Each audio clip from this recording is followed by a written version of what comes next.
అర్హులైన వారందరికీ సంక్షేమ పథకాలు అందించడమే గ్రామ సభల ఉద్దేశమని భూపాలపల్లి ఎమ్మెల్యే గండ్ర సత్యనారాయణరావు అన్నారు. ప్రతిపక్ష పార్టీలు ప్రజలను తప్పుదోవ పట్టించడానికి లేనిపోని ఆరోపణలు చేస్తున్నాయన్నారు.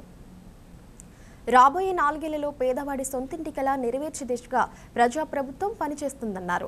చిట్యాల మండలంలోని తిరుమలాపురం గ్రామంలో జరిగిన ప్రజాపాలన గ్రామ సభలో ఎమ్మెల్యే గండ్ర సత్యనారాయణరావు పాల్గొన్నారు.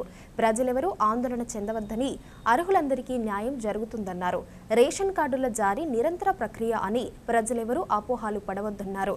ఈ కార్యక్రమంలో మండల పార్టీ అధ్యక్షుడు గూట్ల తిరుపతి, అధికారులు, జిల్లా నాయకులు మధువంశీ కృష్ణ తదితరులు పాల్గొన్నారు.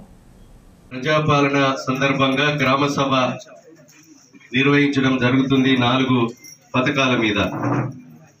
ఆ పథకాలు మీకు చదివి వినిపించడం జరిగింది. తిరుమలాపూర్ గ్రామంలో చాలా మంది పేదవాళ్ళు ఉన్నారు. ఏదైతే పేదవాళ్లకు ఇందిరమ్మ ఇండ్లు రాక, గత ప్రభుత్వంలో కూడా ఇండ్లు డబుల్ బెడ్రూమ్లు రాక ఇబ్బంది పడుతున్నటువంటి పరిస్థితుల్లో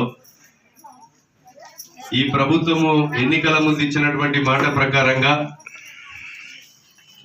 నిరుపేదలకు, అర్హులకు ఎవరైతే ఉన్నారో ఇందిరమ్మ ఇండ్లు కట్టివ్వాలని, అది గ్రామ సభల ద్వారానే పేదలను గుర్తించాలని, అదేవిధంగా ఇండ్లు లేని కిరాయికుండి పరద గోడలతో మట్టి గోడలు ఇందిరమ్మ ఇండ్లు కట్టించాలనేటువంటి ఒక ఆలోచన.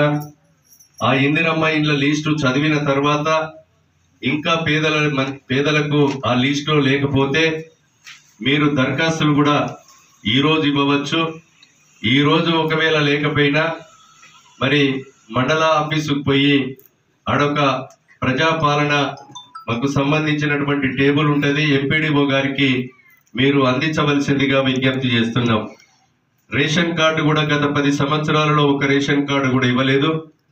కొత్త రేషన్ కార్డ్స్ కూడా ఇవ్వాలని, కొత్త రేషన్ కార్డు ఉండి కుటుంబ సభ్యుల పేర్లు మిస్ అయిన వాళ్ళు కూడా దరఖాస్తు చేసుకుంటే ఆ సభ్యుల పేర్లు కార్డులో చేర్చడం, కొత్త రేషన్ కార్డులు కూడా ఇవ్వడం జరుగుతుందని మీకు ఈ సందర్భంగా నేను తెలియజేస్తున్నా.